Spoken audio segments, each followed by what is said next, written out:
Again welcome to my YouTube channel Turbo Tech academy.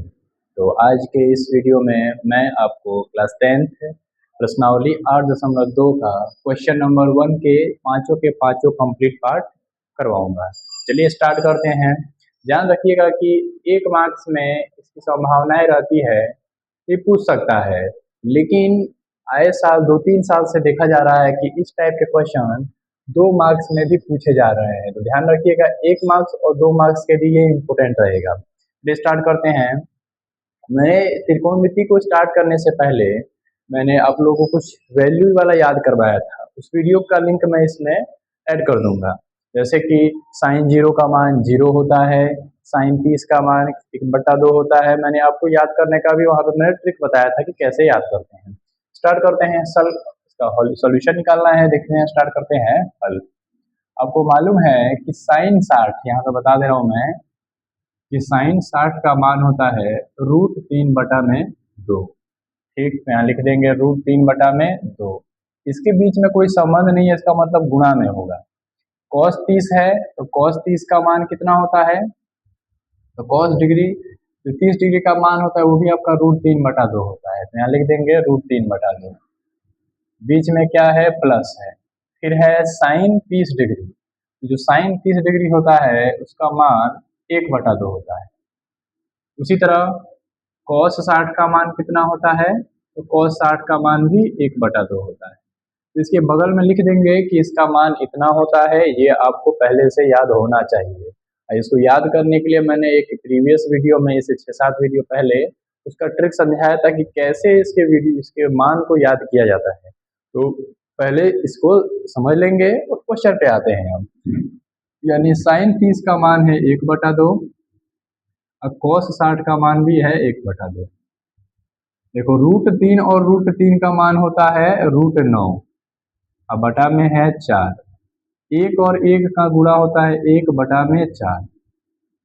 √3 जो होता है उसका, सॉरी √9 जो होता है उसका मान होता है 3 और बटा में 4, और यहाँ 1/4 है। क्योंकि 4 और 4 का लॉस 4 होता है, और जब लॉस समान होते हैं तो ऊपर वाले को डायरेक्ट हम जोड़ देते हैं। 3 और 1 4 और बटा में क्या है हमारा 4 है। सेम चीज से सेम चीज को अगर हम काटेंगे तो हमारा आंसर कितना आएगा, 1 आएगा। तो आई होप ये पहला वीडियो और जो पहला क्वेश्चन था बहुत ही बेहतरीन या कैसे तो बहुत ही आसान सा है।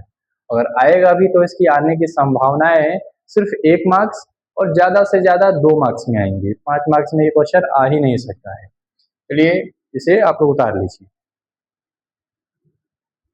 फिर इसका नेक्स्ट सेकेंड पार्ट।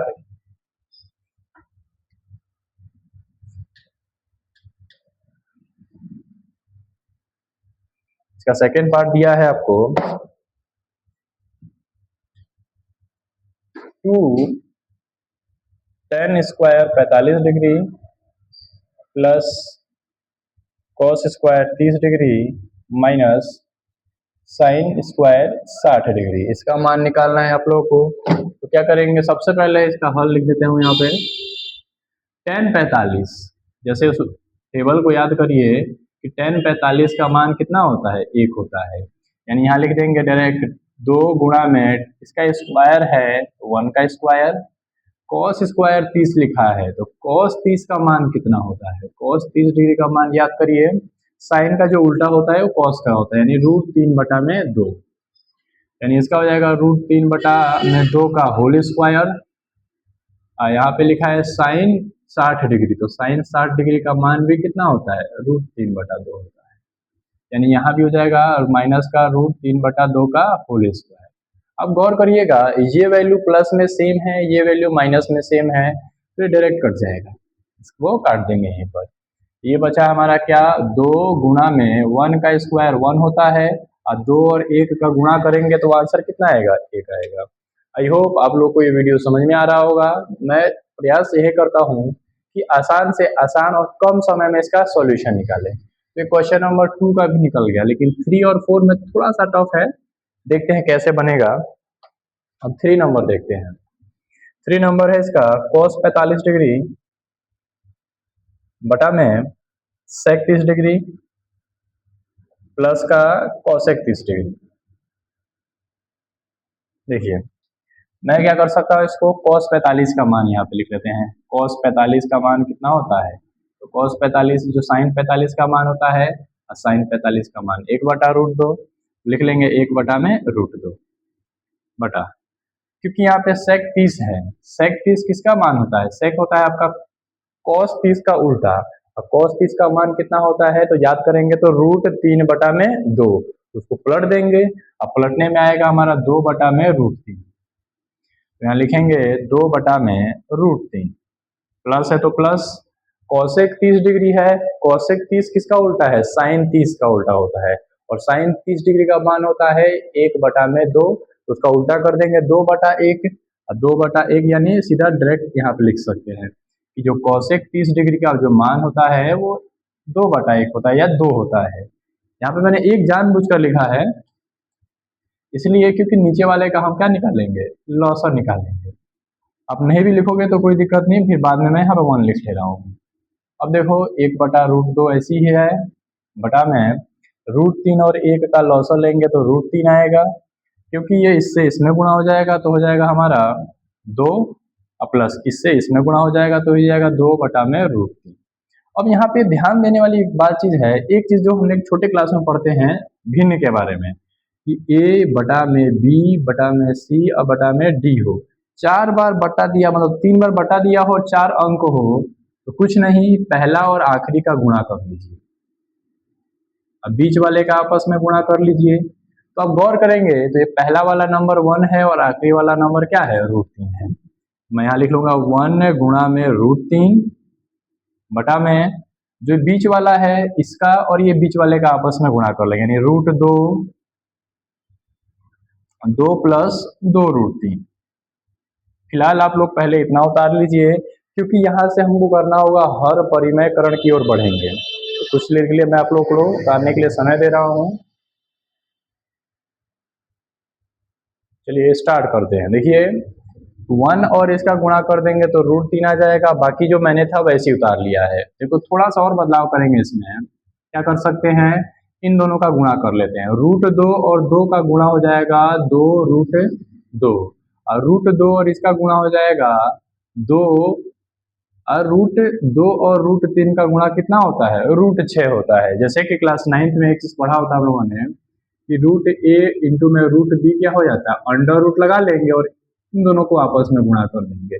उसी तरह ये √3 है और √2 है और √3 है, तो कैसे होगा आपका गुणा, ऐसे √2 गुणा में √3 बराबर में इन दोनों का अंदर लिख के गुणा कर देंगे, जिससे हमारा आंसर क्या हो जाएगा, आ जाएगा।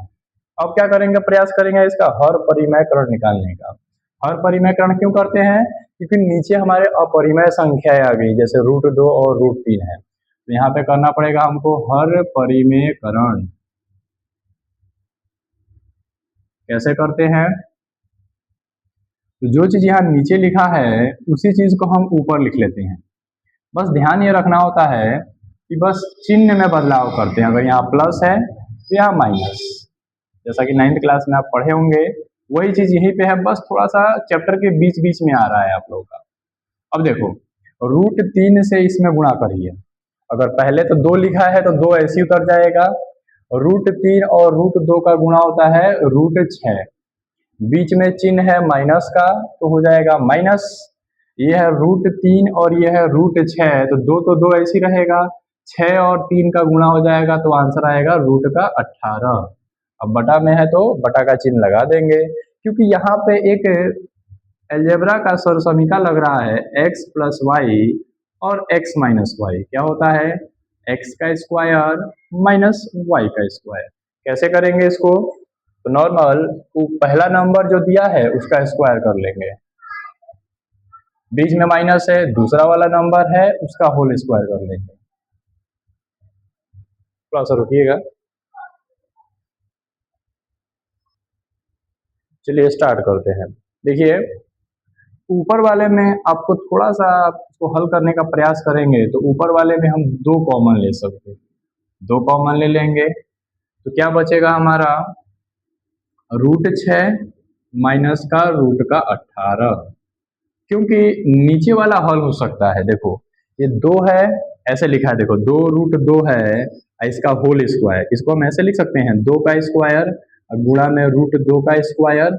अब क्या होगा, स्क्वायर से तो ये रूट का कैंसिल, 2 का स्क्वायर होता है 4 और बीच में बच गया 2, यानी 4 और 2 का गुणा करेंगे तो कितना 8 आएगा, आंसर 8 आएगा। यानी इस पूरे वाले का आंसर हमारा 8 आया है, तो यहाँ लिखेंगे 8 माइनस, इसी तरह इसका स्क्वायर करेंगे 2 का स्क्वायर हो जाएगा 4 और रूट 6 से स्क्वायर से और रूट कैंसिल हो जाता है, जैसे यहाँ पर करके दिखा रहा हूँ मैं ऐसे। 2 का स्क्वायर गुणा में रूट 6 है, इसका होल स्क्वायर, 2 का स्क्वायर 4, इसका स्क्वायर से रूट कैंसिल तो आएगा हमारा 4 छके 24, यानी यहाँ पे आएगा हमारा माइनस का 24 आंसर। क्योंकि अभी 2-3 स्टेप और बचे हैं, तो फिलहाल पहले आप लोग इतना उतार लीजिए।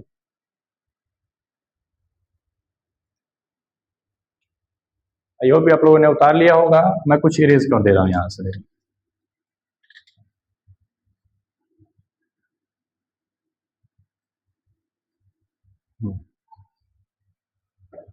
देखिए इसके आगे क्या होगा, यहाँ 2 लिखा है, ऐसी रहेगा रूट 6 माइनस, आपको मालूम है कि 18 है, 18 को हम लिख सकते हैं 9 गुणा 2, क्योंकि ये भी रूट में है और ये भी रूट में है। 9 जो होता है 3 होता है आपका परफेक्ट, तो 3 बाहर आ जाएगा, बच गया अंदर क्या हमारा 2 बच जाएगा। क्योंकि देखो जो हमारा आपका पूर्ण वर्ग होता है, या कह सकते हो कि परफेक्ट स्क्वायर होता है, वो बाहर निकल जाएगा, क्योंकि 9 किसका होता है 3 का, 2 किसी का नहीं होता है, तो वो अंदर रहेगा। उसी तरह इसमें भी लिख देंगे 3 रूट 2, और नीचे आया है 8 में से अगर हम 24 घटाएंगे, क्योंकि छोटा में से बड़ा घटा रहे हैं तो माइनस का चिन्ह, 8 में से 24 माइनस करेंगे तो 8 दूनी 16, 8 तिरका 24, यानी माइनस का 16। 2 से कट जाएगा कितने बार में, 8 बार में, क्योंकि माइनस कभी नीचे नहीं होता है तो उसको ऊपर भेज देंगे, तो हमारा इतना आएगा। अब बटा में है 8, क्योंकि इसका माइनस का गुणा अंदर कर सकते हैं तो हम कर लेंगे, माइनस का रूट 6 और ये माइनस है और ये भी माइनस है, तो माइनस और माइनस हो जाएगा प्लस, 3 रूट 2 और बटा में 8 आएगा। एक और चीज़ है कि शुरुआत में अब प्लस थोड़ा सा दिखने में अच्छा नहीं लगता है, सॉरी माइनस अच्छा नहीं होता है, तो हम प्लस वाले को पहले लिख ले रहे हैं, 3 रूट 2 को पहले लिख लेते हैं और माइनस रूट 6 को बाद में लिख लेंगे और बटा में 8, और ये इसका थोड़ा सा आंसर आ गया। देखिए कॉम्प्लिकेटेड बनते जा रहा है और ये वीडियो का लेंथ भी बढ़ रहा है, तो थोड़ा स्पीड से कराएंगे। बचे हुए इसके जो 2 क्वेश्चन हैं, छोड़िए इस वीडियो में इतना ही रहने देते हैं, क्योंकि 2 क्वेश्चन और भी बड़े बड़े हैं, तो नेक्स्ट वीडियो में इसको पूरा करने का प्रयास करेंगे। आई होप ये वीडियो समझ में आया होगा। मिलते हैं नेक्स्ट वीडियो में, तब तक के लिए जय हिंद जय भारत।